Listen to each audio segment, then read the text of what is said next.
Lola Luisito? Gumagana bang ginawa mong panggagamot sa aking mister? Nagagawa kong tanggalin ang insektong libakang sa loob ng katawan ng mister mo. Subalit, tingnan mo ang loob ng kanyang balat.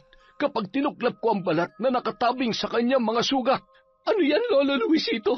Bakit parang bahay ng bubuyog ang loob ng kanyang balat? Maraming mga itlog ang nakasiksik sa mga butas. Mga itlog ng insekto na nakuha ko sa kanyang sugat. Baliwala ang ginagawa kong panggagamot dahil nagawa na nilang mag-iwan ng kanilang itlog sa loob. Sakaling pumutok ang mga itlog ng libakang, ay magiging hudyat na yon ang kamatayan ni Nato. Mari, tulong! Maawa ka! Tulungan mo ko! Ano nangyayari sa iyo, Nato? Bakit walang tigil ang kamot mo sa iyong balat? Nagkakasugat ka na dahil sa walang humpay mong pagkamot. Nanunod sa kaloob-looban ng katawan ko ang kati na nararamdaman ko. Nararamdaman ko, Marina, parang mababaliw na ako sa magkahalong kirot at kati. Halika, Nato. Tutulungan kita makatayo. Dadalhin kita sa ospital ngayon din. Oo, Mari, isugod mo na ako sa ospital. Nararamdaman ko na parang malapit na akong mamatay. Taon 1998, San Rafael, Iloilo. Nakahain ng almusal mo, Eunice, kaya wala ka ng dahilan para hindi kumain. Aalis na ako ng maaga para maabutan ko ang aking mag-asawang amo. Ikaw na rin ang nagsabi na ngayon ang huling araw na ibinigay sa inyong palugit para sa bayaran. Kahapon pa nga po sana, Nay. Humingi lamang ako ng karagdagang palugit. Ihahatid ko na rin sana kahapon kaso nakalimutan ni Sir Nato na ibigay dahil nagmamadali siyang umalis. Sumaglit ka na lang sa tanghalian para maibigay ko na sa iyo, anak, ha? Opo, pupuntahan ko na lang po kayo mamaya. Sige, mag-iingat ka. Aalis na ako, anak. Kayo rin po, Nay. Mag-iingat po kayo sa paglalakad ninyo. Anak ni Aida si Eunice sa pagkadalaga. Wala na siyang nakagisnang ama dahil ayon sa kanyang ina, mayroong pamilya ang nakabuntis sa kanya. Itinakwil na silang mag-ina matapos malaman ng kanyang ama na nagdadalang tao si Aida. Sa madaling salita, kabit ang kanyang ina. Nilalakad ni Aling Aida ang halos 5 kilometrong kalsada papunta sa bahay ng mag-asawa na kanyang pinagsisilbihan. Walang anak ang mag-asawang yun, kaya hindi ganoon kabigat ang kanyang trabaho. Kalimitan pa, wala ang mag-asawa sa bahay dahil pareho itong empleyado. Sa munisipyo nagtatrabaho ang kanyang lalaking amo at ang babae naman ay isang manager sa bangko. Tinitiis ni Aida ang mahabang lakaran sa umaga at hapon para may ipandagdag sa baon ng kanyang anak. Mababawasan pa ang kanyang sahod kapag pinili niyang sumakay papunta sa bahay ng kanyang amo. Mayroong sariling susi si Aida sa bahay ng mag-asawa para hindi na maabala ang tulog ng dalawa. Magandang umaga, Ma'am Marie. Ang aga mo naman yata, Manang Aida. Sigurado ako na may kailangan ka. Tama ba po? Meron nga po, Ma'am. Nakapagsabi na ako kay Sir Nato kahapon, kaso nagmamadali siyang umalis kaya hindi ko na naipaalala pa. Ay nako, Manang Aida, sa susunod dumiretso ka na sa akin. Alam mo naman si Nato, palagi na lang sabong ang inaatupag niyan. May paniniwala kasi ang mga sugarol na hindi maglalabas ng pera kapag may sabong. Magiging maasim umano ang pasok ng swerte. Pero ako hindi ako naniniwala sa ganon. Ay, ganun pala yon, Ma'am. Paumanhin kong baka minala si Sir Nato dahil sa ginawa ko. Hayaan mo naman ang Aida. Hindi naman ako nagpapapaniwala sa mga ganon eh. Magkano bang kailangan mo? 200 sana, Ma'am. Pambayad sa graduation ng anak ko. Ah, talaga, Manang? Magtatapos na si Eunice sa high school? Mabuti naman kung ganon. Opo, Ma'am Marie. At alam niyo ba, isa si Eunice sa makakatanggap ng parangal sa darating na graduation nila. Napabilang ang anak ko sa hanay ng nangunguna sa klase. Isang ulirang mag-aaral ang anak mo, Manang Aida, at higit sa lahat, bilang anak, nagkaroon ng katuturan ng paghihirap mo na maigapang ang kanyang pag-aaral. Oo nga po, ma'am. Hindi na baling mahirapan ako basta nakikita kong nagsisikap ang aking anak. Masaya na ako. Yun lang ang tanging bagay na maiiwan ko sa kanya. Sige, Manang, aakyat na ako sa taas. Ipaghain mo na lang ako ng makakain. Maliligo lang ako't gagayak dahil kailangan ko na rin makapasok na maaga ngayon sa trabaho. Iabot ko na lang mamaya ang halaga na kailangan mo. Si Sir Nato po, hindi po ba siya sasabay sa inyo mag-almusal? Mamaya pa siguro papasok yun sa trabaho kaya ako na lang munang ipaghain mo. Pagkalipas ng isang oras, narinig ni Aida ang takong ng sapatos na suot ni Marie na pababa sa hagdan. Agad siyang sumalin ng mainit na tubig sa tasa para ipagtimpla ang among babae ng kape. Manang Aida, sabayan mo na akong kumain. Kumain na po ako, ma'am, bago ko umalis sa bahay. Madaling araw pa lamang ay gising na ako para magkape. Sa bagay, nakasanayan ng katawan mo na magising na madaling araw kaya ganon. Pagkatapos ng trabaho mo, Manang Aida, pwede kang umidlip. Pakibigay mo na lang mamaya kay Eunice ang 500. Dinagdagan ko na yan. Sabihin mo dahil ginalingan niya sa pag-aaral. Maraming salamat, Ma'am Marie. Sigurado na magiging masaya si Eunice dahil mayroon pa siyang ekstrang pera. Sabihin mo sa kanya, huwag siyang titigil sa pag-aaral kahit mahirap. Walang imposible sa taong may pangarap. Makakarating ang sinabi mong yan, ma'am. Marami pong salamat ulit. O siya, ikaw nang bahala dito, Manang Aida, ha? Kailangan ko nang umalis. Mabilis na humakbang si Manang Aida palabas ng bahay para ipagbukas ng gate ang kanyang among babae. May kanya-kanyang sasakyan ang mag-asawa na kanilang gamit tuwing sila ay umaalis. Perpekto ang buhay ng dalawa dahil pareho silang pinagpala sa panlabas na itsura at pati na rin sa karera. Ang kulang na lamang ay isang anak na lalong magbubuklod sa kanilang pagsasama. Makalipas ang ilang sandali, nagluto na si Manang Aida ng tanghalian ng magising si Nato. Nag-uunat pa ito ng kanyang katawan habang malaya na naglalakad sa sala. Hindi na ito naiilang na kumilos sa bahay na suot lamang ang manipis na shorts at walang panloob. Wala namang mali siya kay Manang Aida na makita si Nato sa ganoong ayos dahil parang anak na ang turing niya sa among lalaki. Ikaw talagang bata ka. Magsuot ka nga ng damit. Paano na lang kung may ibang tao dito? Kulang na lang ay sumilip na yung manoy mo sa nipis ng suot mo. Pasensya ka na, Manang. Ganito talaga kaming mga lalaki kapag bagong gising. Palaging galit. Wala namang problema sa akin dahil sanay na ako. Umupo ka na nga lang dun at ipagtitimpla na kita ng kape. Tapos na rin ako sa aking mga gawain. Binuklat-buklat muna ni Nato ang pahayagan habang naghihintay ng kanyang kape. Ganoon palagi ang kanyang ginagawa sa tuwing siya ay magigising. Meron ka bang pupuntahan ngayon? Oo, Manang. Sasaglit ako sa ospital dahil may kailangan akong pirmahan. Nakapili ka na ba ng damit na susuotin mo? Opo naman. Nandun na, nakahanda na. Kakain ka na ba? Ipaghahain kita bago ko umakyat sa taas para plantsahin ang damit na susuotin mo. Sige, Manang. Basta magkakape na lang muna ako bago ako maligo. Hindi halata sa itsura ni Nato ang kanyang edad. Mukha lang siyang magte-30 dahil maalaga siya sa katawan. Walang bisyo at maselan sa kanyang pagkain. Mahilig din siyang magbabad sa gym kaya napapanatili ang matikas na pangangatawan. Napatigil si Nato sa pagbabasa ng dyaryo dahil sa katok na kanyang narinig sa pinto.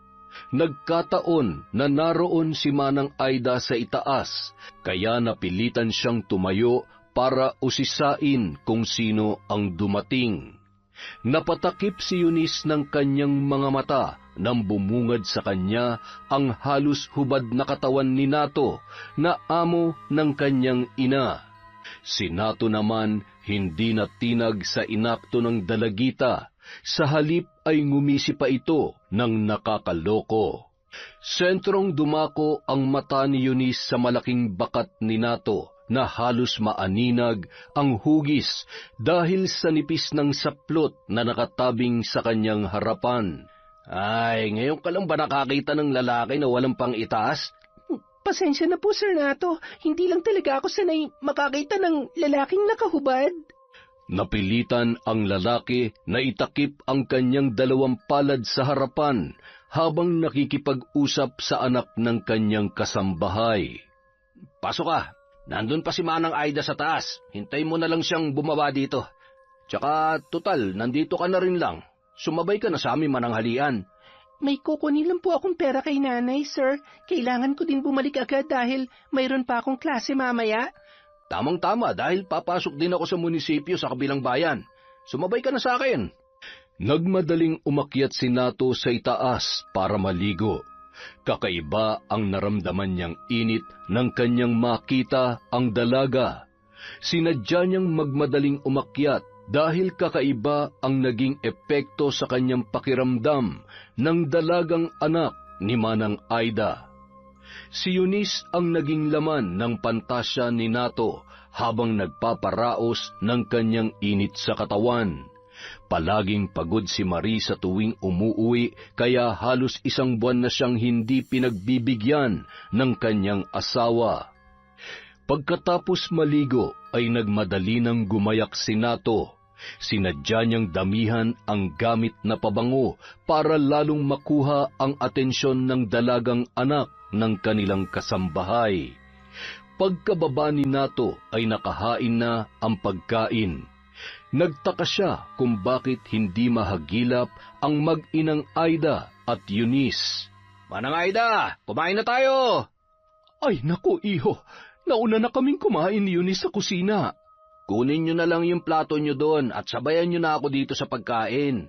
Mas masarap kasing kumain kapag meron kang kasabay. Halina kayo dito! Ay, sige.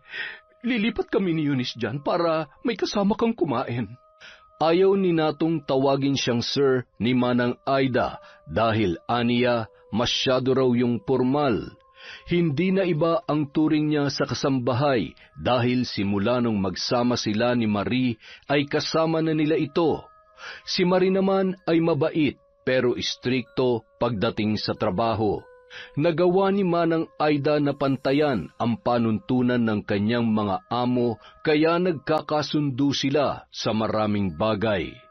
Siya nga pala, Manang Aida, naalala ko may sinabi ka sa akin kahapon. Tama ba?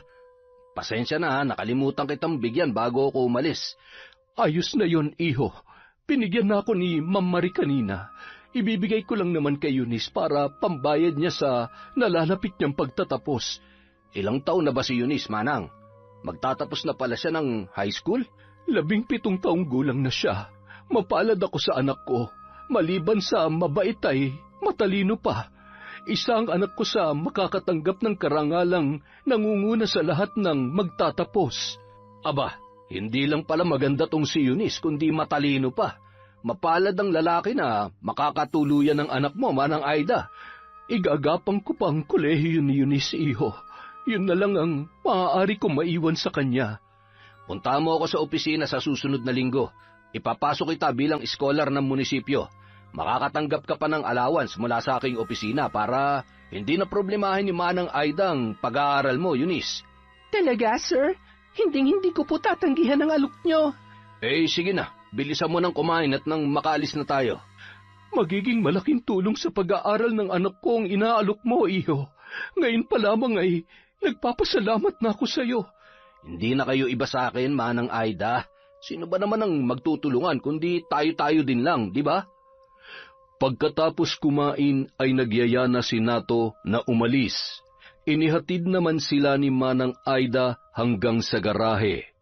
Sumakay si Eunice sa likuran ng sasakyan dahil nahihiya itong tumabi sa amo ng kanyang ina. Dito ka na sa harapan umupo, Eunice. Mapagkakamalan akong driver mo niyan.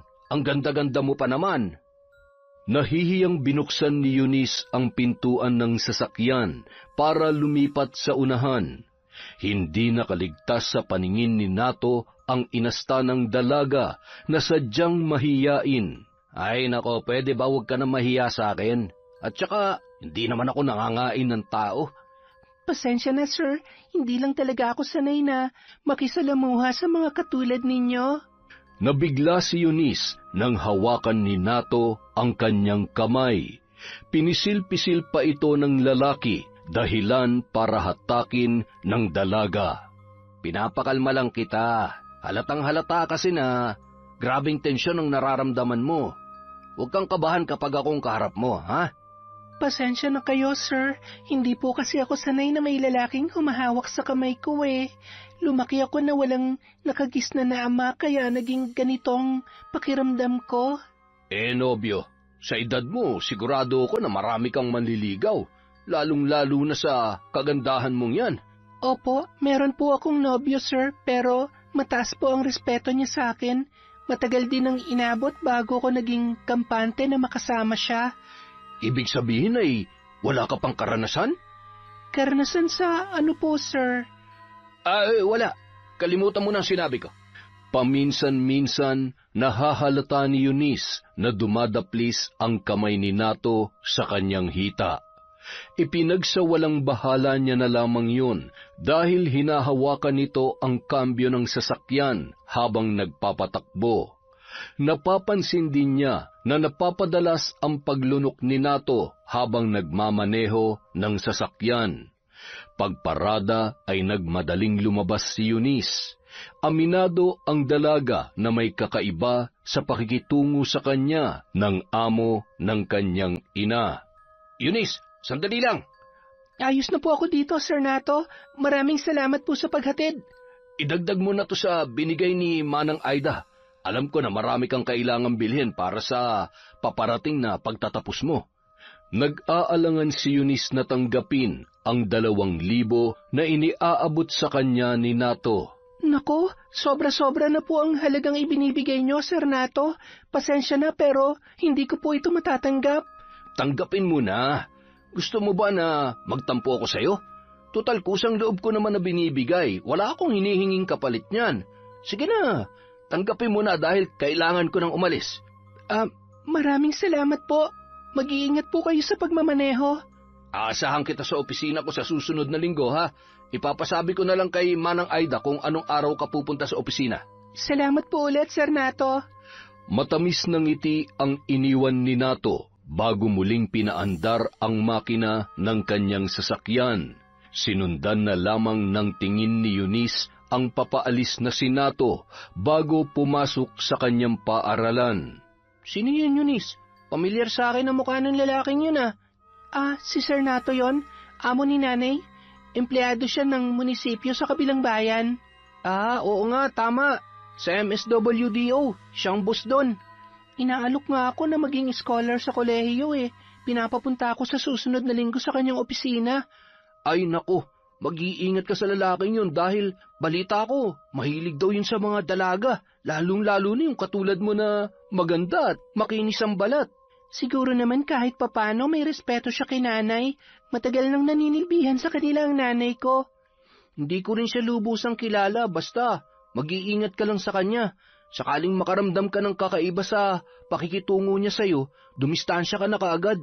Ang mga ngaso na gutom ay hindi mamimili ng kanyang biktima. Basta tugma sa kanyang panlasa, agad niya yung susunggaban. Ayan na naman tayo sa malalalim mong palaisipan, Joseph eh. Pumasok na nga lang tayo sa loob. Halika sa kantin, ililibre kita ng paborito nating kwek-kwek. Uy, talaga? Ililibre mo ako sa kauna-unahang pagkakataon? Pasensya na, ngayon lang ako nagkaroon ng extra eh. Alam mo naman ang sitwasyon namin ni nanay. Oo naman, memoryado ko ng kwento ng buhay mo, kaya naiintindihan kita. Kaya masasabi ko na ikaw ang best friend ko. Hanggang sa makarating sa opisina ay hindi nawaglit sa isipan ni Nato ang nararamdaman niyang pagnanasa sa anak ng kanyang kasambahay. Ganoon si Nato kapag may tumatak sa kanyang isipan na makakagising sa natatangi niyang pagnanasa. Aminado siyang may kakaiba sa kanyang ugali dahil kapag may natipuhan siyang babae, hindi yun basta-basta mawawala sa kanyang isipan. Ilang dalaga na ang kanyang nabuntis at sapilitang ipinalalaglag ang sanggol na nabubuo sa kanilang sinapupunan. Ganoon ang nagiging kalakaran sa tuwing magbubunga ang kanyang kahayupan. Naturingan siyang huwaran na kawani ng kawang gawa, pero ang totoo ay ginagamit niya lang ang tanggapan para mapagtakpan ang kanyang gawain. Pagkatapos ng klase ay agad na umuwi si Eunice para ibalita sa kanyang nanay ang pagbibigay sa kanya ni Nato ng malaking halaga.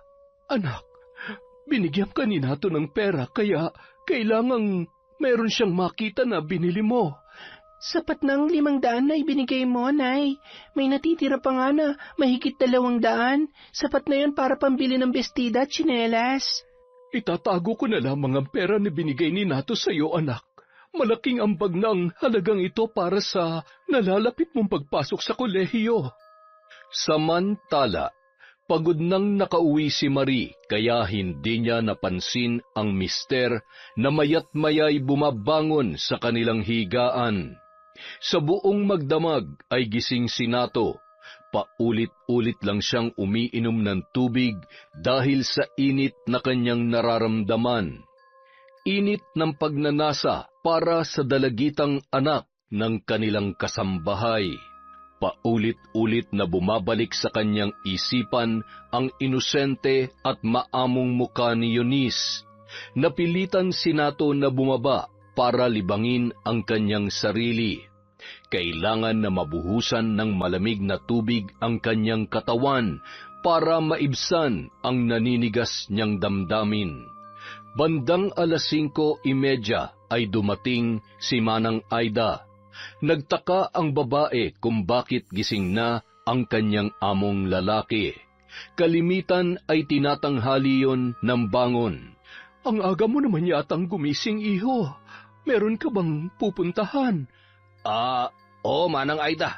Kailangan ko makapasok na maaga dahil may dadaluhan akong pagtitipon. Pagsisinungaling ni Nato sa kanilang kasambahay. Gustong-gusto niya nang usisain si Manang Aida kung kailan pwedeng pumunta sa kanyang opisina si Eunice. Pinipigilan niya lamang ang kanyang sarili dahil umiiwas siyang magduda si Manang Aida na mayroon siyang interes sa anak nito. Salamat nga pala, iho, sa ibinigay mong regalo kay Eunice, ha? Sinabi niya sa akin na binigyan mo siya ng malaking halaga. Iyon ba, Manang? Galing yun sa opisina. May ibinibigay kaming gantimpala para sa mga karapat-dapat na mga estudyante. Ibinigay ko lang naman ng mas maagang para kay Eunice.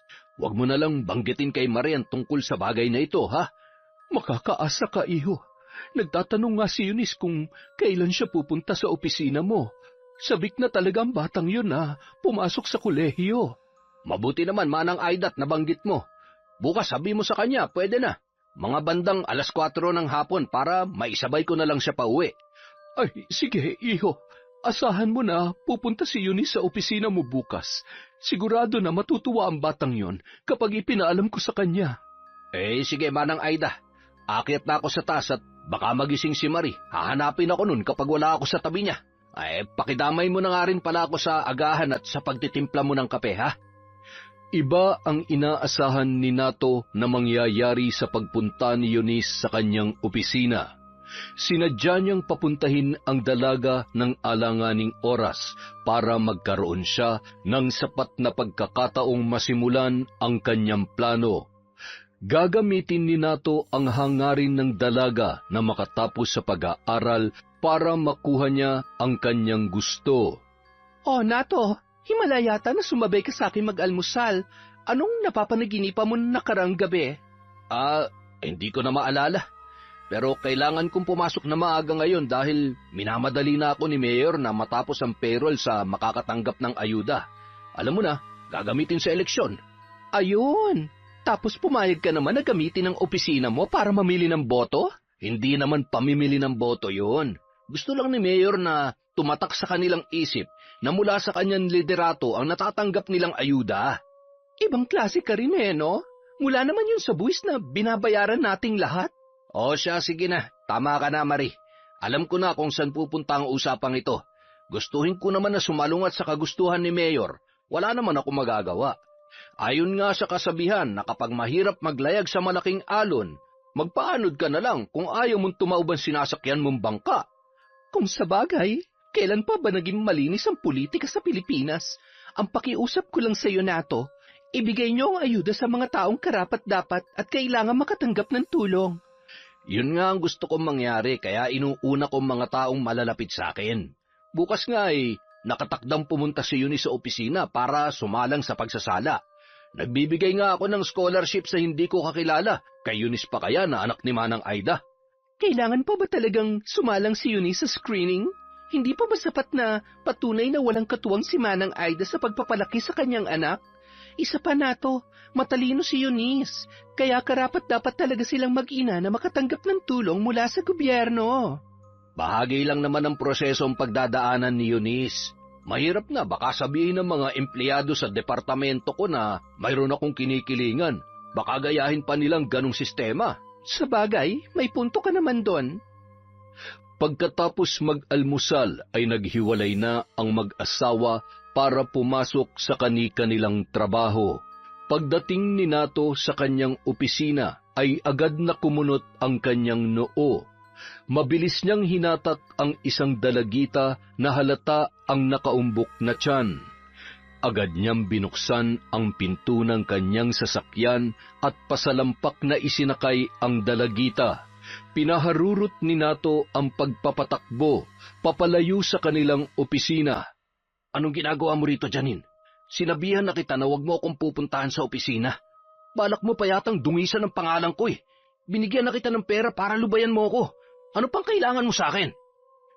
Napayuko na lamang ang dalaga at nagunahan sa pagpatak ang kanyang mga luha sa magkabila niyang pisngi. Ano ba talagang problema? Bakit pa bigla-bigla kang sumusulpot sa harapan ng opisina ko? Paano ko kayo makakausap kung hindi ko kayo pupuntahan sa opisina niyo? Mula nung bigyan niyo ako ng malaking halaga, tumigil na kayo sa pakikipagkita sa akin. Di ba sinabi ko naman sa iyo na mayroon akong asawa? Hindi ako pwede makisama sa iyo. Masisira ang reputasyon ng pamilya ko. Kaya lang naman ako pumunta para malaman mo na buntis ako. Nakita ko nga. Hindi ka kasi nag-iingat. Nakalimutan mo na ba? Sa pilitan yung ginawa mo sa akin tapos sasabihin mo na hindi ako nag-iingat. Binaboy mo lang ako.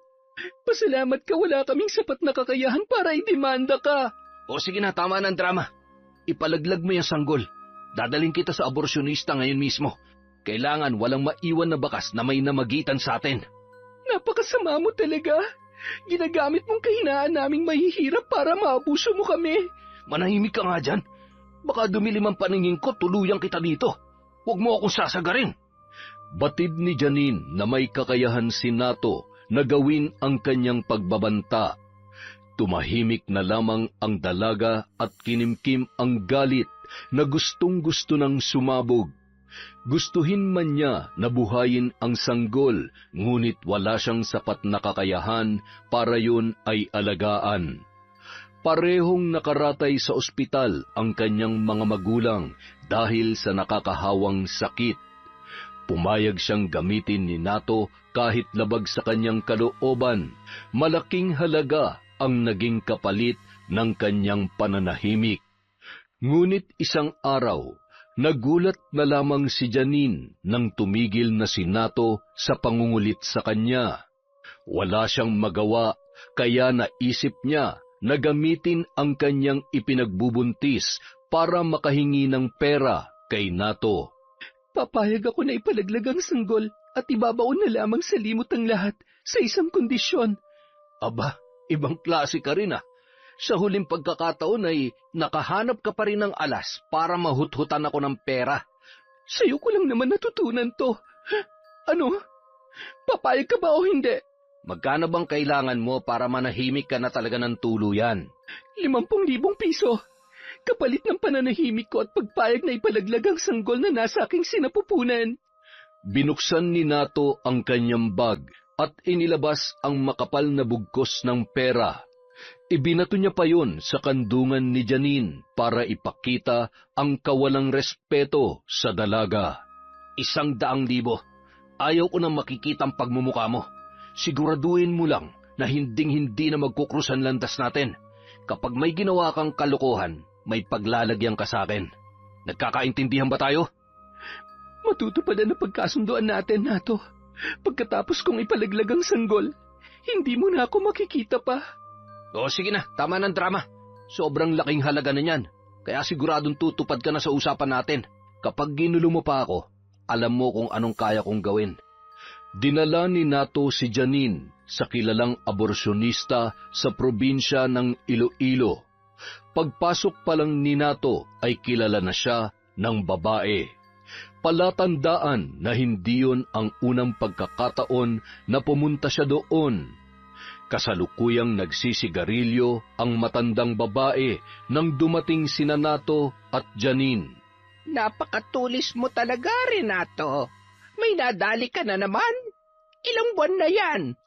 Hindi ko alam. Siguraduhin mo lang na maliligpit na maayos at hindi sisingawan tungkol dito, ha? Areglado. Ang bayad. Iniabot ni Nato ang pera sa matandang aborsyonista at agad na pinapasok si Janine sa isang kwarto na nagsisilbi niyang klinika. Kumpleto sa gamit ang naturang lugar na ayon sa matanda ay pag-aari ng isang politikong doktor sa Iloilo. Iginapos ang kamay at paa ni Janine para masiguro ni Nato na hindi makakatakas ang dalaga. Agad na tinurukan ng gamot para pumutok ang kanyang panubigan at manganak ng maaga. Bago pa makatapos si Ising ay nakaalis na si Nato. Magpakalayo-layo ka na, iha. Sana ito na ang una't huling pagkakataon na aapak ka sa aking bahay. Lumayo ka sa lalaki na katulad ni Nato na mapagsamantala at hayok sa kamunduhan. Manyakis si Nato at may sakit sa pag-iisip. Magiging kawawa lamang ang kanyang mabibiktima. Samantala, habang naglalakad si Eunice palabas ng eskwelahan, ay palihim siyang sinusundan ng isang matandang babae. Nakasuot ang matanda ng purong itim na damit. Umaabot sa lupa ang laylayan ng kanyang kasuotan. Malayo-layo na ang distansya ni Eunice mula sa kanyang paaralan nang kanyang mapansin ang presensya ng matandang babae na sumusunod sa kanya. Mangilan-ngilan na lang ang nakikita niyang kapwa estudyante na napapagawi doon. Kinutuban si Eunice ng masama sa maaaring gawin ng matanda kapag wala na talagang dumadaan na tao. Nagdesisyon ang dalaga na punahin ang ginagawa ng matanda na pagsunod sa kanya. May kailangan ka ba, Lola? Bakit sunod kayo ng sunod sa akin? Kanina pa kita napapansin na kung saan ako liliko ay doon ka rin dumadaan.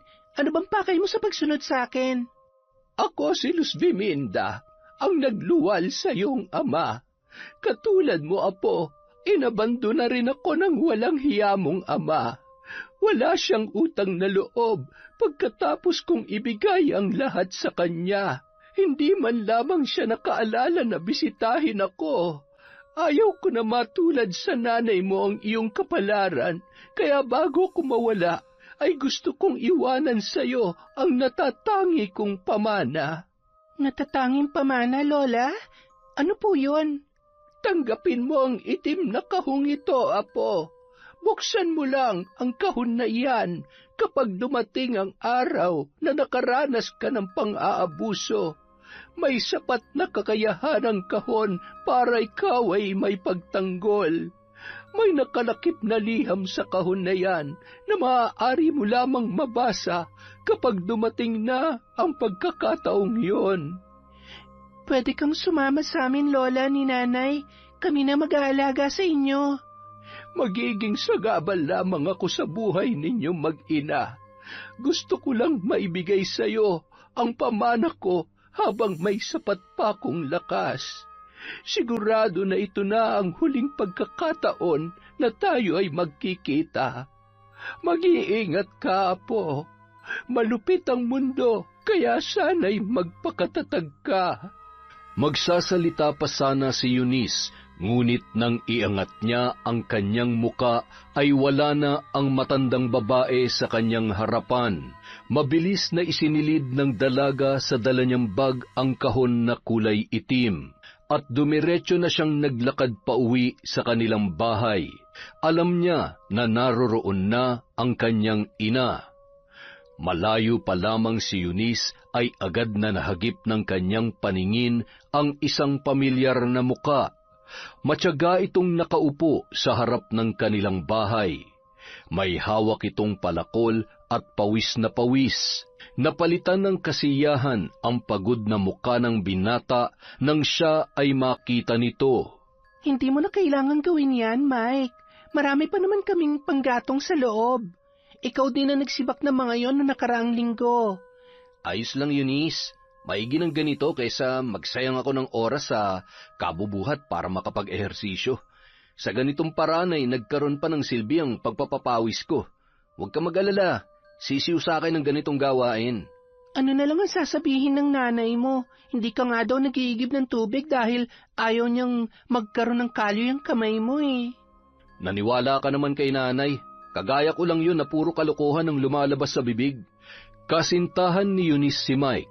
Ang kanilang relasyon ay halos 2 taon na. Magalang at mabait na bata si Mike, kaya napamahal na ito kay Manang Aida. Simula nang maging nobyo ni Eunice si Mike ay ito na ang gumagawa ng mabibigat na gawain sa kanilang bahay. Halos araw-araw itong pumupunta sa kanila pagkatapos ng kanyang klase. Halika, Mike. Anak, magmerienda muna kayo. Ay nako, nag-abala pa po kayo, Nanay Aida. Busog po ako. Kumain ako pagkadating ko sa bahay. Kumain ka na, Mike, dahil sigurado na magtatampo na naman si nanay kapag tinanggihan mong kanyang inihahain. Halika na, sabayan mo na ako magmerienda. Sige na nga, baka pagalitan pa ako ni Nanay Aida. Madalas doon nagpapalipas ng gabi si Mike, pero buo ang tiwala ni Manang Aida na parehong responsable ang 2 bata at hindi gagawa ng bagay na ikagagalit niya. Lalong-lalo na si Mike na responsable kung mag-isip at maganda ang pananaw sa buhay. Kinabukasan, maagang umalis si Manang Aida para pumasok sa trabaho. Inihatid pa siya ni Mike hanggang sa kabilang barangay kung saan ito nakatira. May pasok ka ba ngayon, anak? Opo, Nay, pero hindi po muna ako papasok. May trabaho si Nanay kaya kailangan kong lumiban sa klase para asikasuhin yung pagpapatanim ng palay sa sakahan. Ang swerte talaga ng anak ko sa iyo, Mike. Sana nga lang ay ikaw na talaga ang makatuluyan ng anak ko. Aba, parang meron pa pong ibang pwedeng maging nobyo si Eunice. Hindi natin hawak ang ating kapalaran. Marami pa na pagbabago ang mangyayari sa inyong dalawa ni Eunice. Walang may kontrol sa pagsubok at problema na maaring darating. Subalit kung ako lang talaga ang masusunod, ay gustong-gusto ko na ikaw na ang kanyang mapangasawa. Hinding-hindi ko susukuan si Eunice, Nay. Handa akong suungin ang anumang pagsubok na darating sa aming relasyon. Positibo ko na makakaya naming malampasan ang anumang problema. Naniniwala ako na may sapat kang kakayahan na malampasan ang anumang unos sa inyong buhay. Mapalad ang anak ko dahil napunta siya sa lalaking kagaya mo. Sige po, Nay. Mag-iingat po kayo. Mamaya na lang po tayo mag-usap ulit.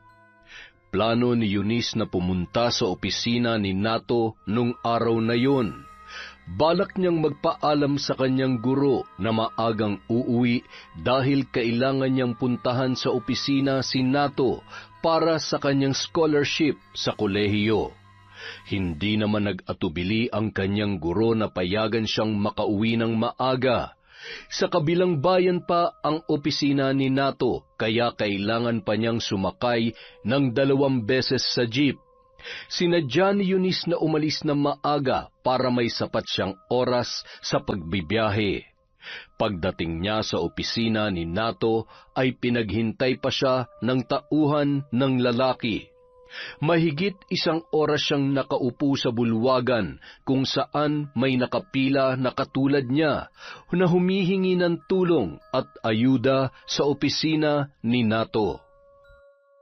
Bandang 4:30 nang ipatawag siya ng lalaki na pwede na siyang pumasok sa opisina nito. Pagkapasok pa lamang ni Eunice ay naramdaman niya na ang nanunuot na lamig sa kanyang katawan. Napakalamig ng hangin na ibinubuga ng aircon sa kanyang opisina na halatang sinadya ni Nato. Nagtaka si Eunice dahil pagkapasok niya ay nakasando na lang si Nato at nakasuot ng jogging pants sa loob ng kanyang opisina. Halika, tuloy ka, Eunice. Umupo ka. Salamat po, Sir Nato. Hindi talaga ako humaharap sa mga pumupunta dito, Eunice. Ngayon lang ako nagpapasok ng hindi empleyado sa opisina ko. Espesyal ka, kaya pinadiretso na kita dito sa loob ng opisina. Salamat naman po kung ganon, Sir Nato. Ano po ang kailangan para makakuha ng scholarship? Sa totoo lang, para lang naman sa formalidad, kaya pinapunta kita dito sa opisina. Nag-imprenta si Nato ng pormas para punan ni Eunice ng kanyang personal na mga detalye. Iniabot niya sa dalaga ang napakaraming papel na halatang sinadyang damihan para siya ay magtagal. Ganito po ba talaga kadami ang kailangan kong sagutan, Sir Nato? Bakit? May problema ba, Eunice? Wala po, sir. Nabigla lamang po ako na ganito pala kadami ang kailangan kong sulatan. May exam sa pinakahuling bahagi. Kailangan galingan mong pagsagot para hindi ako mapahiya sa pagpasok ko sa iyo bilang scholar dito. Makakaasa po kayo, sir. Iniwanang mag-isa ni Nato si Eunice sa kanyang opisina. Kakaiba ang ngiting sumisilay sa kanyang muka bago lumabas. O, paano, Eunice? Maiwan muna kita dito sa loob ng opisina ko, ha? Babalikan na lang kita mamaya kapag tapos mo ng sagutan lahat yan. Sige po, Sir Nato. Salamat po ulit. Ang totoo, gusto lamang ni Natong masiguro na walang taong matitira sa loob bago simulan ang kanyang balak kay Eunice. Nang makalabas ang huling empleyado sa kanyang opisina, ay agad siyang bumalik sa kanyang silid. O ano, Eunice? Nahihirapan ka bang sumagot sa exam? Hindi naman po, sir. Sa katunayan, patapos na po ako. Sinadya ni Natong idikit ang kanyang malapad na dibdib sa batok ng dalaga. Naaamoy niya na ang gamit na pabango ng dalagita na lalong nagpadagdag sa init na kanyang nararamdaman.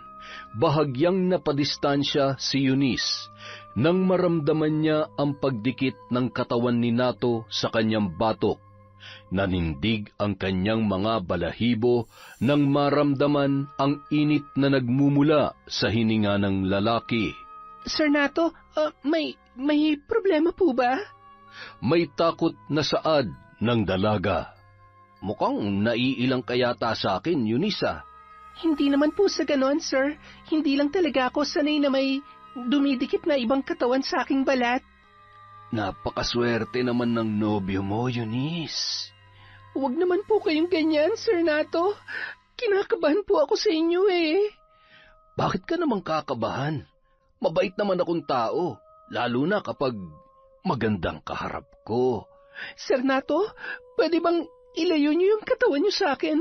Kinakabahan po ako. Baka po hindi ko matapos tong exam na binigay niyo sa akin.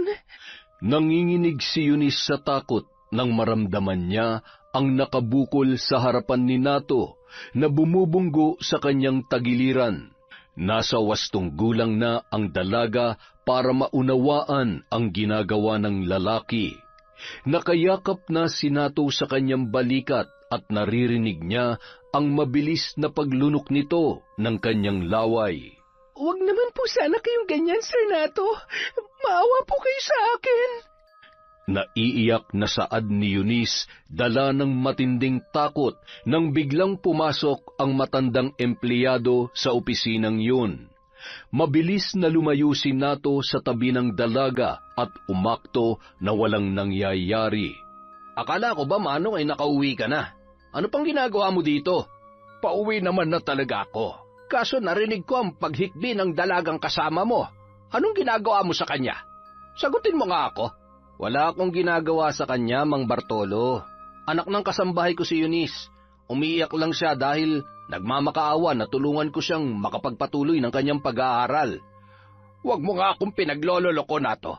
Sabihin mo yan sa taong hindi nakakaalam ng ugali mo. Halika na, Ineng. Tumayo ka na dyan. Wala akong ginagawa masama sa kanya. Tanungin mo pa siya. Magsasayang lamang ako ng oras kapag ipinilit ko pang alamin ang katotohanan. Alam ko naman na hindi ka aamin. Kilalang kilala na kita na to. Sinamahan ni Bartolo na makalabas si Eunice at pinasakay ng tricycle para makauwi sa kanilang bahay. Ineng, sabihin mo sa magulang mo ang nangyari. Kailangan na malaman niya ang kahayupang ginagawa ni Nato. Maraming salamat po, Sir Bartolo. Sigurado na may nangyaring masama sa akin kung hindi kayo dumating. Pasensya ka na, Ineng. Isang hamak na driver lamang ako sa munisipyo.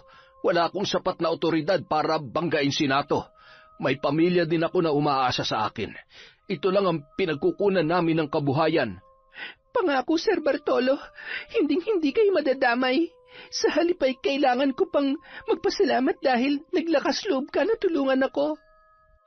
Nagmadali namang sumakay si Nato sa kanyang kotse at pinaharurot ang takbo noon.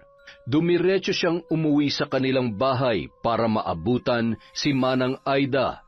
Nakahinga ng maluwag si Nato nang makita niya sa loob ng kanyang bahay ang matanda na abala sa pagluluto ng hapunan. Ang aga mo yatang nakauwi, iho. Masama ba ang pakiramdam mo? Hindi naman po, Manang Aida. Maaga lang natapos ang trabaho ko kaya naisipan kong umuwi na maaga. Gusto kong magliwaliw saglit dahil halos buong araw akong abala sa dami ng kailangan tapusin sa opisina. Ay, ganun ba? O ano, gusto mo ba ng merienda o mainom? Hindi na, Manang Aida. Gusto kong mamasyal. Ihatid na kita sa inyo para makalanghap ako ng sariwang hangin. Total, mamaya pa naman uuwi si Marie. Sigurado ka ba, iho? Malayo ang aking bahay. Sa kaloob-looban ako ng probinsya nakatira. Yun na nga ang gusto ko, Manang Aida. Ang makalanghap ang baga ko ng sariwang hangin. O ano, tapos ka na ba dyan? Alis na tayo. Huhugasan ko lang ang ginamit ko sa pagluluto at pwede na tayo agad umalis. Nanibago si Manang Aida dahil sa tagal niyang naninilbihan sa mag-asawa ay yun ang kauna-unahang pagkakataon na pinaglaanan siya ni Nato ng oras na ihatid pauwi sa kanyang bahay. Hindi naman nagduda si Manang Aida sa lalaki dahil buo ang tiwala niya doon. Eunice, hindi ako papayag na sirain mong pangalan ko na matagal kong inalagaan. Hindi ako magdadalawang isip na patayin kayo mag-ina sakaling magkamali ka magsumbong sa nanay mo. Saad ni Nato sa kanyang sarili habang inihahanda sa kanyang bag ang baril na kargado ng bala. Samantala, nananatiling tuliro si Eunice habang lulan ng tricycle papauwi. Nakalimutan niya nang itanong sa kanyang ina ang tungkol kay Luz Viminda na umano'y kanyang lola sa kanyang tatay.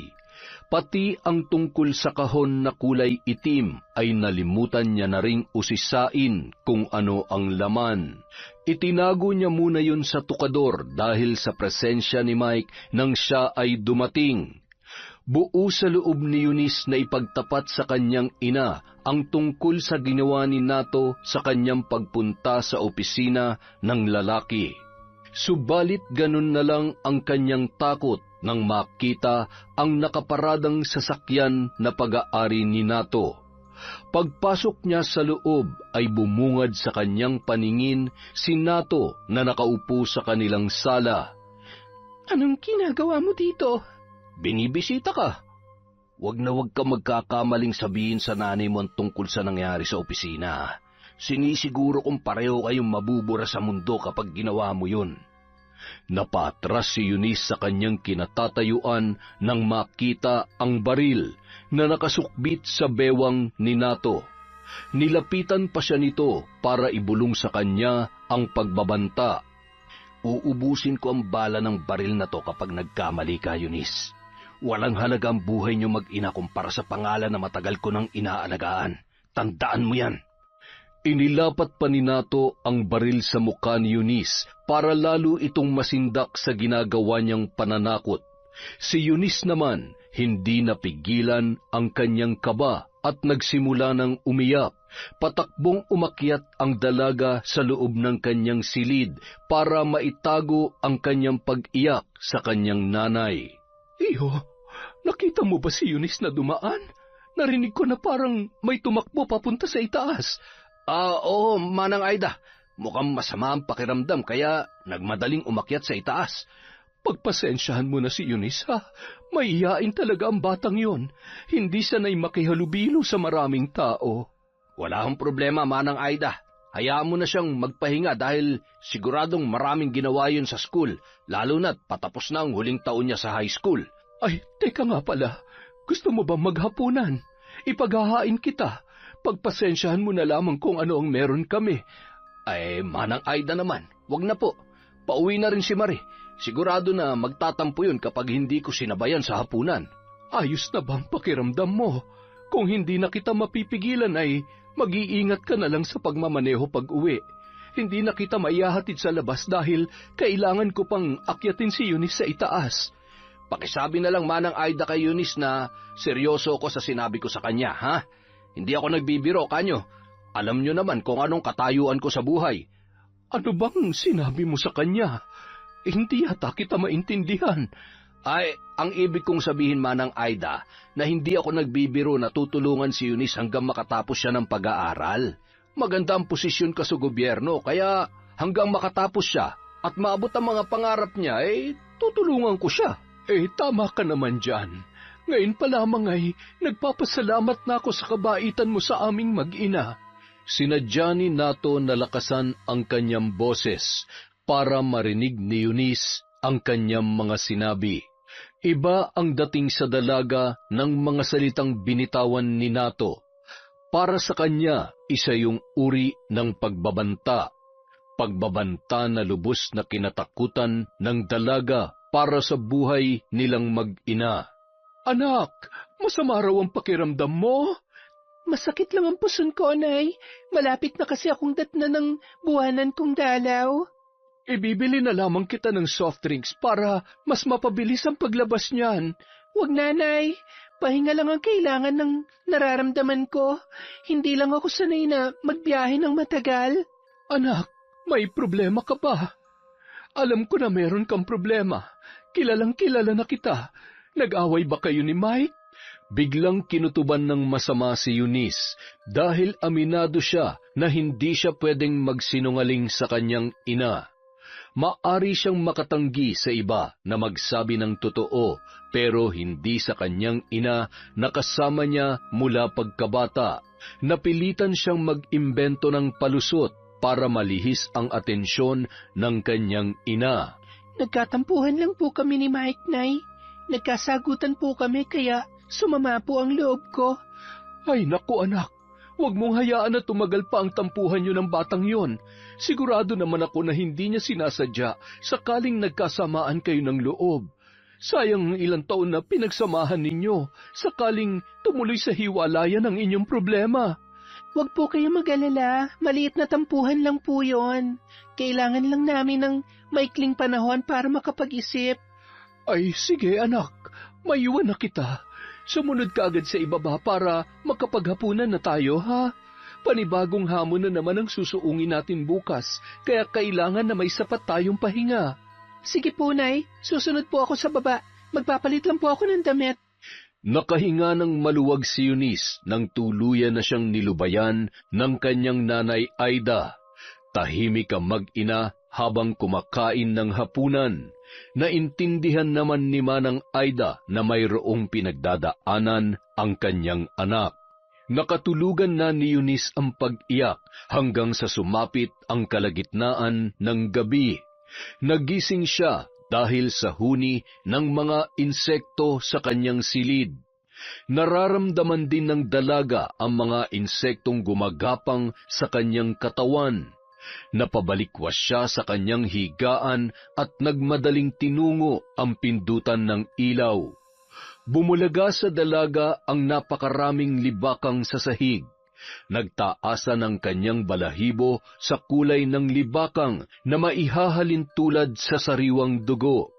Inakala ng dalaga na dugo ang nakakalat sa ilalim ng kanyang higaan, ngunit bigla siyang natakot nang isa-isang nagsigalawan ang mga nakatumpok na kulay pula sa sahig.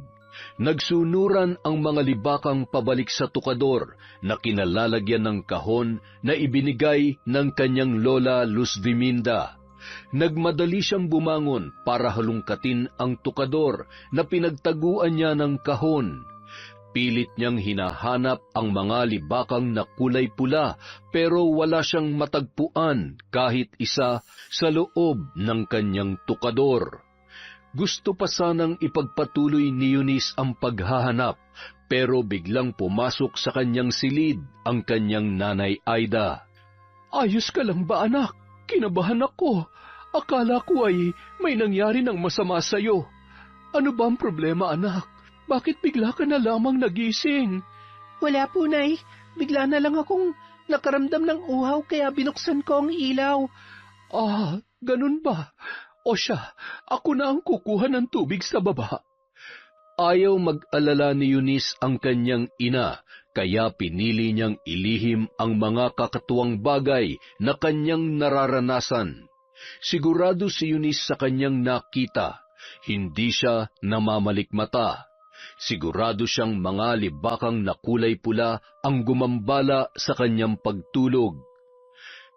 Kinabukasan, maagang bumangon ang dalaga para magluto ng kanilang agahan. Hindi na siya dinalaw ng antok hanggang sumabog ang liwanag sa buong paligid. Sa kabilang banda, taimtim na nag-isip ng paraan si Nato kung paano niya mapapasunod si Eunice na pumayag sa nais niyang mangyari. Sumilay ang nakakalokong ngiti sa kanyang mga labi matapos siyang makapag-isip ng paraan. Anong oras ka papasok sa trabaho, Nato? Biyernes ngayon, kaya maaga akong aalis. Mamaya na siguro, kaya mauna ka na. Sabihin mo na lang kay Manang Aida na ipaganda ako ng maisusuot para diretso na lang ako maliligo pagkabangon ko.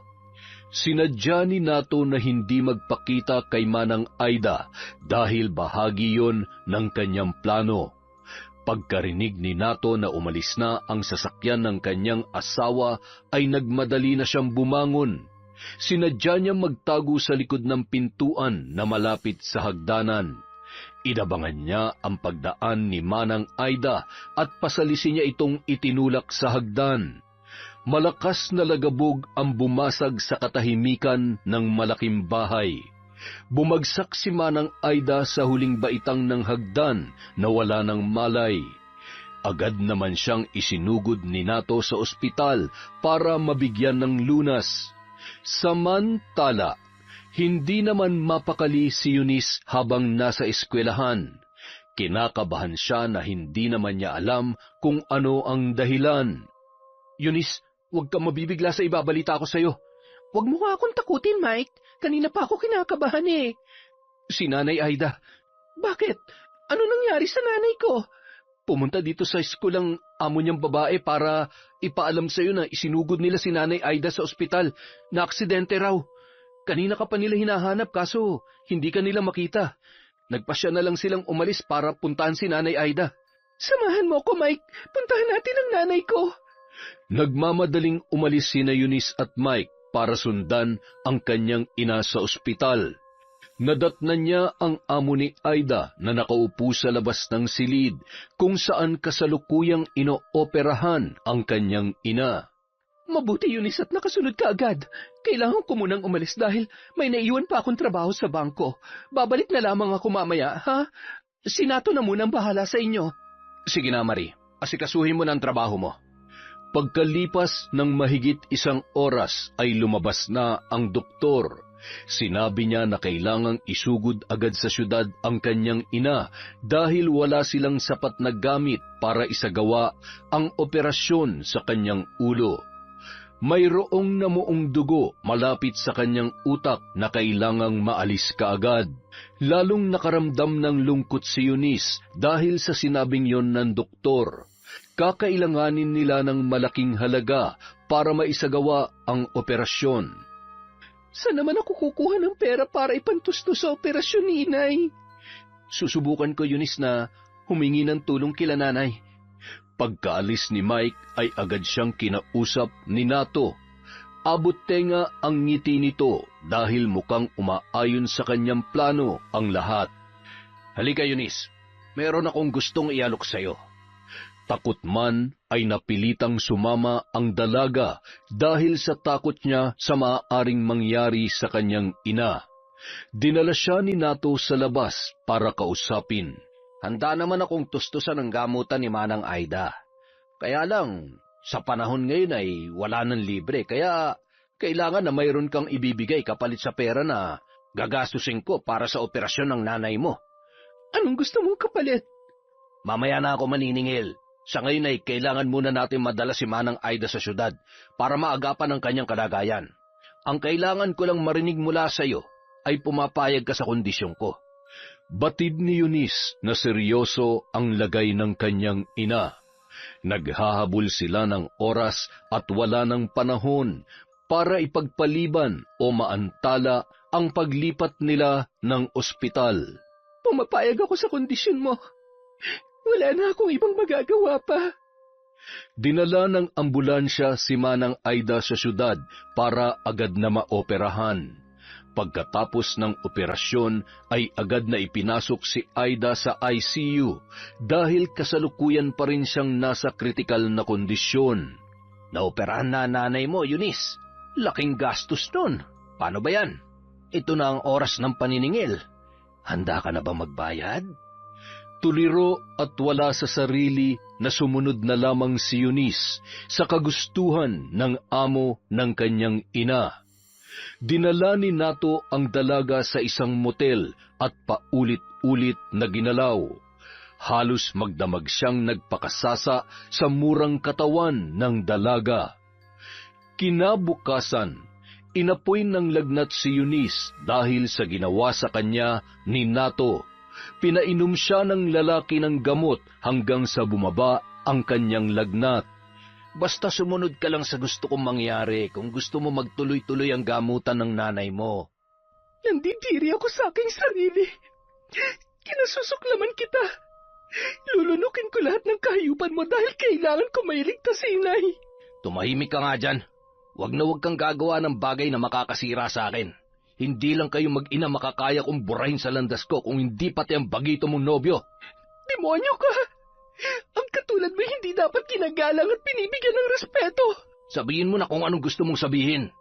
Pero kapag ako napuno sa'yo, may kalalagyan kayong lahat sa akin. Itatak mo yan sa makitin mong utak. Nagpaulit-ulit ang kahayupang ginagawa ni Nato kay Eunice. Labag man sa kanyang kalooban ay kailangan niyang lunukin ang lahat ng ginagawa sa kanya alang-alang sa kanyang ina. Sa loob ng ilang linggo, halos 5 beses siyang pinagsamantalahan at paulit-ulit na ginamit ni Nato hanggang sa dumating ang trahedya na lubos na kinatatakutan ng dalaga. Inatake sa puso si Manang Aida at agad na binawian ng buhay sa ospital. Ngayong wala nang iyong ina, Eunice, ako na magpapaaral sa iyo. Magbibigay ako ng lingguhang allowance para makapagpatuloy ka sa pag-aaral mo. Hindi alam ni Eunice kung matutuwa ba siya o magagalit sa sinabing yun ni Marie. Mister ng babae ang dahilan kung bakit nandidiri siya sa kanyang sarili. Isang araw, sinadya siya ni Nato sa kanyang paaralan para palaan. Huwag ka lang magkakamaling magsumbong sa asawa ko kung gusto mo pang makitang buhay ang bagito mo nobyo. Kaya kong idamay pati ang buong pamilya niya. Diyan ka naman magaling eh. Ang abusuhin ng katulad namin na mahihina. Umalis ka na! Pagkalipas ng ilang buwan, nakaramdam ng kakaibang pagbabago si Eunice sa kanyang katawan. 5 buwan na siyang hindi dinadatnan ng buwanang dalaw. Sigurado na mayroon ng laman ang kanyang tiyan dahil paminsan-minsan ay may nararamdaman siyang gumagalaw. Naglakas loob si Eunice na ipagtapat sa kanyang matalik na kaibigan ang lahat na nangyari sa kanya. Hindi lang ikaw ang naging biktima niya, kundi marami pa. Isang pinsan kong si Janine na nakaranas ng pang-aabuso sa kanya. Katulad mo, Eunice, kahirapan din na nagtulak sa kanya para patusin ang inaalok ng mangnato na yun. Dinala ni Joseph si Eunice sa kanyang pinsan para personal silang magkausap. Isinalaysay ni Janine kay Eunice ang kanyang masaklap na karanasan sa kamay ni Nato. Pagkauwi ay naalala ni Eunice ang sinabi ng kanyang lola Luz Viminda. Nagmadali siyang halungkatin sa tukador ang itim na kahong ibinigay sa kanya ng matanda. Nagulantang si Eunice sa laman ng kahon na yun. Isang garapon na mayroong mga insektong libakang na kulay pula. Isang libreta na mayroong nakalimbag na mga dasal. Mga kwintas na mayroong nakaguhit na mata, isang bugkos ng sinulid na kulay pula at luyang itim. Natatandaan ni Eunice ang sinabi ng kanyang lola na mayroong nakalakip na liham sa kahon na kanyang ibinigay. Nang basahin niya ang sulat ay naging malinaw na ang lahat. Isang batikang mambabarang ang kanyang lola Luz Viminda at ipinapamana sa kanya ang kakayahan noon. Nabanggit ng matanda sa liham na nakasulat sa libreta ang ritual kung paano niya mapapagana ang kanyang kakayahan. Binasa ni Eunice ang libreta at kanyang nalaman na kailangan niya ng isang sanggol na galing mismo sa kanyang sinapupunan para mapagana ang ritual. Ang ritual na magbubukas sa kanyang kakayahan sa pambabarang. Naalala ni Eunice ang kwento ni Janine na pinsan ng kanyang matalik na kaibigan na si Joseph. Kinabukasan, nakipagkita si Eunice kay Nato para sa isang mahalagang pakay. Eunice, hindi ko inaasahan na muli ka magpapakita sa akin. O ano, nasabik ka ba sa ginagawa natin? Sabihin mo lang dahil handa naman akong pagbigyan ka. Ang taas naman ang tingin mo sa sarili mo. Hinding-hindi ako magkakainteres sa isang demonyong katulad mo. Narito ako para ipaalam sa'yo na nagbungang kahayupang ginawa mo sa akin. Kailangang ikaw ang gumawa ng paraan para mawala ang bakas mo. Aba, palaban ka na ngayon ah. Sino mag-aakala na ang isang mahinhin at mahiyaing babae ay magiging matapang at palaban? Ikaw ang nagturo sa akin, Nato, kung paano maging matatag laban sa katulad mo. Magkano bang kailangan mo para tumahimik ka? Hindi ko na kailangan ng pera mo. Gusto ko lang mawala ang lahat ng bagay na magpapaalala sa akin sa kahayupan mo, lalong-lalo na ang sanggol sa sinapupunan ko na nagmula sa dugot laman mo. Mabuti naman at malinaw sa iyong lahat. Dinala ni Nato si Eunice sa aborsyonista para ipalaglag ang sanggol na nasa kanyang sinapupunan. Umaapak na sa 6 na buwan ang sanggol, kaya buong bata na yun. Agad naman itong kinuha ni Eunice para dalhin pa uwi. Paghihiganti ang nangingibabaw sa puso't isipan ng dalaga, kaya hindi niya naramdaman na mahabag o maawa sa sanggol na kanyang dinadala. Si Mike naman ay walang kaalam-alam sa pinagdadaanan ng kanyang nobya.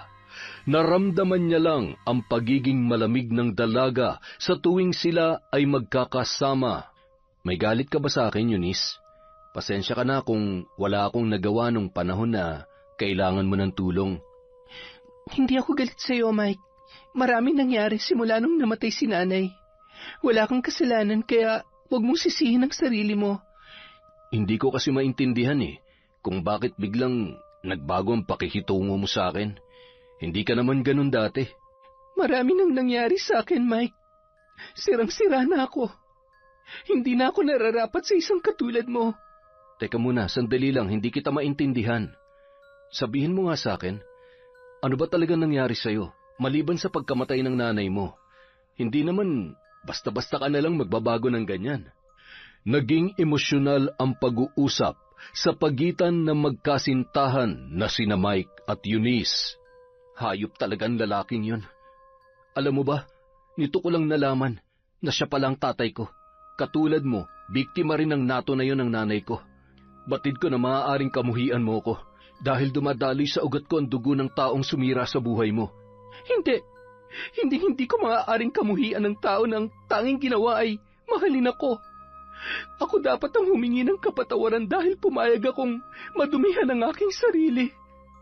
Labis ang pagpapahalaga at respeto na ibinigay mo sa akin, Mike. Pero pumayag akong mawala ang lahat ng yon sa isang iglap lang. Ipinangako ko kay Nanay Aida na hinding-hindi kita susukuan. Nangako ako na mamahalin kita, anuman ang mangyari. Walang magbabago sa pagmamahal ko sa iyo.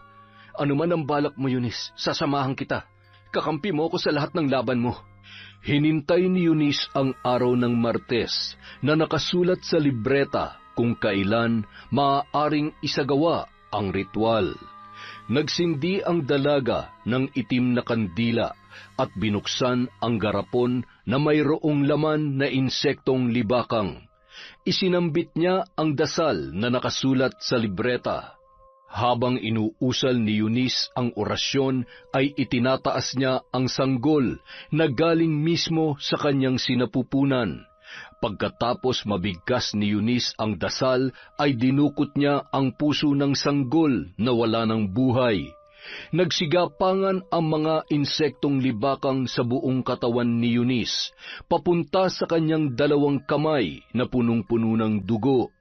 Nilantakan ng mga insekto ang puso ng sanggol na dinukot ng babae sa kanyang walang buhay na anak. Napahiyaw si Eunice sa sobrang galit habang unti-unting inuubos ng mga insekto ang puso ng kanyang anak. Hindi pa nakontento ang mga insekto sa puso ng sanggol, kaya isinunod nila ang katawan noon. Mabilis na naubos ng mga libakang ang malambot na katawan ng bata. Samantala, nananahimik lamang si Mike sa isang sulok habang nasasaksihan ang ginagawa ng kanyang nobya. Ano nang susunod mong plano? Ngayong nagawa mo ng ritual na nakasulat sa libreta ng lola mo. Sisimulan ko na ang paghihiganti kay Nato, na punot dulo ng paghihirap ko. Gawin mo ang tanging bagay na magpapalaya sa puso mo na punong-puno ng galit. Noong mismong araw na yun, isinagawa ni Eunice ang pambabarang kay Nato. Buong-buo sa loob niya nakitilin ang buhay ng lalaking sumira sa kanyang kinabukasan. Marie, tulong! Maawa ka! Tulungan mo ako! Ano nangyayari sa iyo, Nato? Bakit walang tigil ang kamot mo sa imbalat? Nagkakasugat ka na dahil sa walang humpay na pagkakamot mo. Nanunuot sa kaloob-looban ng katawan ko ang katinaking nararamdaman. Marie, parang mababaliw na ako sa magkahalong kirot at kati. Halika na to. Tutulungan kita makatayo. Dadalhin kita sa ospital ngayon din. Buti pa nga, isugod mo na ako sa ospital. Nararamdaman ko na parang mamamatay na ako sa tindi ng kating ito. Nato, anong uri ng insektong nakasiksik sa higaan mo? Ngayon lang ako nakakita ng ganitong uri ng insekto sa buong buhay ko. Tingnan mo rin ang likod ko. Kanina pa ako may nararamdamang gumagalaw dyan. Ay, Diyos ko, Nato, tinadtad ng butas ang likod mo ng mga insektong yon. Sumuot pa sila sa loob. Nakikita ko pa ang kanilang buntot na umuusli sa ginawa nilang sugat. Maawa ka, Marie. Dalhin mo na ako sa ospital. Hindi pa ako handang mamatay. Oo, Nato, dadalhin kita sa ospital. Hihingi lang ako ng tulong sa mga kapitbahay natin. Isinugod ni Marie sa ospital ang kanyang asawa. Pinagtulungan ng kanilang kapitbahay na sumaklolo sa mag-asawa para maibaba si Nato at madala sa ospital. May nakapagsabi kay Marie na maaaring nabiktima si Nato ng nakamamatay na barang. Pinayuhan si Marie ng kanyang kapitbahay na kung sakaling hindi tumalab ang ginagawang panggagamot ng doktor, huwag siyang magdadalawang isip na lumapit sa albularyo. Nagkatotoo ang sapantaha ng kapitbahay ni Marie. Blanco ang mga doktor sa sakit na maaaring dumapo kay Nato. Makailang ulit na silang nagpalipat-lipat sa mga ospital, ngunit lalo lang lumalala ang kalagayan ng kanyang asawa. Hanggang sa magdesisyon si Marie na lumapit sa isang albularyo. Pinayuhan siya ng albularyo na agarang ilabas sa ospital si Nato at dalhin pa uwi. Sinunod naman yon ng babae at iniuwi niya na nga ang kanyang mister. Doon na nagpunta ang albularyo na kinuha ni Marie para sumubok na maisalba ang kanyang buhay. Kumpirmado, Marie. Biktima ang mister mo ng nakamamatay na uri ng barang. Marami naman akong narinig ng mga taong nakaligtas sa barang, Lolo Luisito. Handa ako magbayad ng kahit magkano, basta iligtas mo lang ang aking mister. Oo, Marie. Marami ang nakakaligtas sa barang. Subalit ibahin mo ang tumama sa mister mo.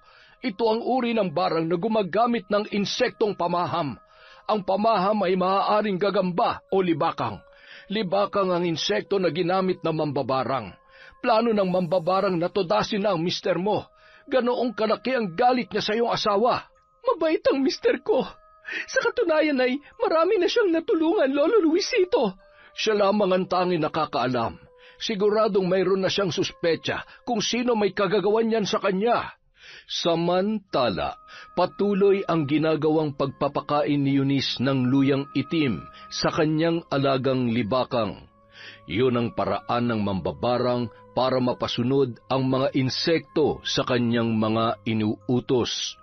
Patuloy lang ang babae sa kanyang pagsasagawa ng ritual para lalong mapatibay ang ginagawa niyang pambabarang kay Nato. Kumuha si Eunice ng isang libakang at kinabitan yon ng tali na kulay pula. Bakit mo kinakabitan ng tali ang insekto, Eunice? Ang tali ang magiging palatandaan kung nagtagumpay akong matuluyan si Nato o nabigo ako. Patuloy naman si Lolo Luisito sa pagsasagawa ng ritual para makontra ang ginagawa ni Eunice kay Nato. Lolo Luisito, gumagana bang ginagawa mong panggagamot sa aking mister? Nagagawa kong tanggalin ang insektong libakang sa loob ng katawan niya. Subalit, tingnan mo ang loob ng kanyang balat. Kapag tinuklap ko ang balat na nakatabing sa kanyang mga sugat. Ano yan, Lolo Luisito? Bakit parang bahay ng bubuyog ang loob ng kanyang balat? Maraming mga itlog ang nakasiksik. Itlog yan ang insektong nakuha ko sa kanyang sugat.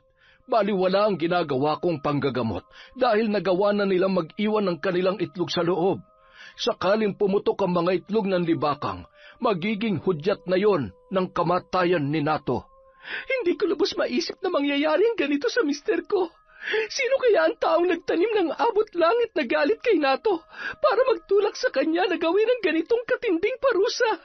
Pinilit ni Marie si Nato na umamin sa maaaring dahilan, kaya humantong siya sa ganoong kalagayan. Ganun na lamang ang pagkabigla ni Marie nang sa wakas ay ipinagtapat ni Nato sa kanya ang lahat. Sinabihan niya si Nato na yon ang tanging paraan para siya ay matulungan.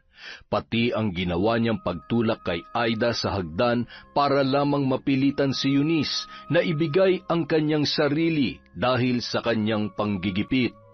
Ginawa ni Lolo Luisito ang lahat ng kanyang nalalaman para lamang mailigtas si Nato, pero sa huli ay nabigo pa rin yon. Pumutok ang mga itlog ng libakang na diniposito sa katawan ng lalaki. Nagsilabasan ang mga libakang at tinadtad ng butas ang katawan ni Nato. Nagsiritan ang masaganang dugo sa kanyang buong katawan hanggang sa tuluyan ng sumuko si Nato dahil sa labis na paghihirap. Naging kulay itim ang sinulid na ikinabit mo sa paa ng insekto, Eunice. Anong ibig sabihin nun? Patay na si Nato. Patay na ang taong sumira sa buhay ko at sa lahat ng babaeng inabuso niya. Sana kasabay ng pagkamatay niya ay ang pagpapalaya mo sa galit na naipon sa iyong puso. Oo, Mike. Pipilitin kong makabangon para sa'yo. Para sa atin. Nagpasya ang dalaga na pumunta sa burol ni Nato bilang respeto kay Marie. na walang hinangad kundi ang makabubuti para sa lahat. Hindi man diretsahan na sinabi ni Marie kay Eunice na siya ang pumatay sa asawa nito, subalit sapat na ang makahulugang salita na binitawan ng babae para mapagtanto ni Eunice ang kanyang tinutukoy. Gusto ko lamang ipaalam sa iyo na inamin ni Nato sa akin na siya ang tumulak kay Manang Aida sa hagdanan. Naiintindihan ko ang iyong pinanggagalingan. Sana matuto ka magpatawad at manumbalik sa kabutihan. Sa burol ng kanyang asawa, nabunyag kay Marie ang iba pang babaeng naging biktima ni Nato. Nabunyag din ang katotohanan na si Mike ay anak din ni Nato sa isang babae na kanyang ginahasa nung hindi pa sila nagsasamang dalawa.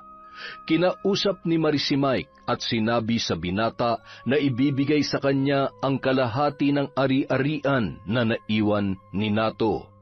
Muling nagkaayos at lalong tumibay ang samahan ni Marie at Eunice. Nagtapos muna sa pag-aaral sina Eunice at Mike bago sila nagpakasal at bumuo ng sariling pamilya kasama si Marie na palaging nakaalalay sa kanila. Yon! Napakaganda na naman po ng ating kwento. Sana po hindi kayo nagsasawa sa kwentong enteng. At dahil dyan, meron tayong shoutout. Simulan po natin kay Lagawang Shout TV. Hi kay Cat Burglar Cutie. Hello po kay Ella Heda. Hi kay Maria Grace Grefalja. Hello kay Nene No. Sa Galledo family from Cabuyao. Hello po kay Virginia Belay, kay Alfreda Alano, hi kay Lydia Lopez, kay Brethart Vahelidad, sa Naong family from Alma Naong na nasa Kuwait. Hi po kay Russell Matsumoto ng Aichiken, Gamagori, Japan. Hello po kay Genevieve Virtusio from KSA, kay Cherry Mukbang ASMR, kay Lodgin Flores and Lores family from Tugbungan, Zamboanga City, kay Hana Maylin Sesgundo.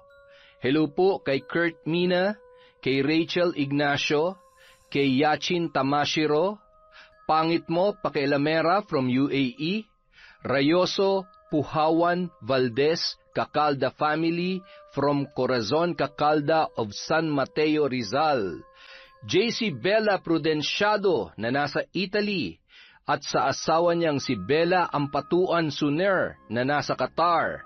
Hello po kay Lydia Diosera, kay Vicky Yabut, hi kay Jenny Cruz, shout out kay Nova Mansueto from Saudi, hello po kay Mami from Doha, Qatar, kay Ellen Kiano, kay Elvira Ramos, kay Ahmed Panegel, kay RV Tiong, The Hud, Andrew Rama, hi kay Almira Africano, kay Roslyn Labajo, kay Evelyn Reyes, shout out kay Leysam Costuna, kay Chloe Dia, hello po kay Ricky Bermudas, kay Aisa Torre Campo, kay Marites Nalika, hello din po kay Mariam Duka, kay Dores Estander, kay Jolene Mini Vlog from Dubai, sa family Galante sa Bohol from Dimple, kay Michelle Esperon, hello po kay Jovelyn Valdez, kay Virgie Cancino, kay Jenny Ann Elisterio, hi kay Glenda Gilyado, Seth Ryan from Montreal, Canada, Don James Patrick Escobar, kay Richard Cayon from Binangonan, Rizal, at kay Rosalina Bogayong. Hello po kay Pamela Allen, kay KWT 2029, Saksak Consolacion Cebu, at Obenita families live from Client Dave Texon. Hi kay Heart Jacqueline TV from Dubai. Hello kay Miss Maura, kay Willie Galvez, kay Lent TV2. Hello din po kay Chona Baynosa, Bertudes Melanie, Sherlyn Gumansing. Hi kay Monica Nieves, Manuel Baldonado at Lorna Algoldo, kay Marian Tamashiro, Nanay Linda Manalo from Oriental Mindoro. Hi kay Tricolors, Connie 8612, kay Olivia Tolentino, Sumandal at Ragas family from Noylin Sumandal, Loretta Bobes at Ryan Alba from Elidia Bobes. Hi po kay Dimples Yumi, kay I Love Resort Pinay, kay Estelada Silva from Switzerland at sa Cabral family, at syempre kay Chris Alcantara. Maraming salamat po sa walang sawang pagsuporta sa Kwentong Enteng.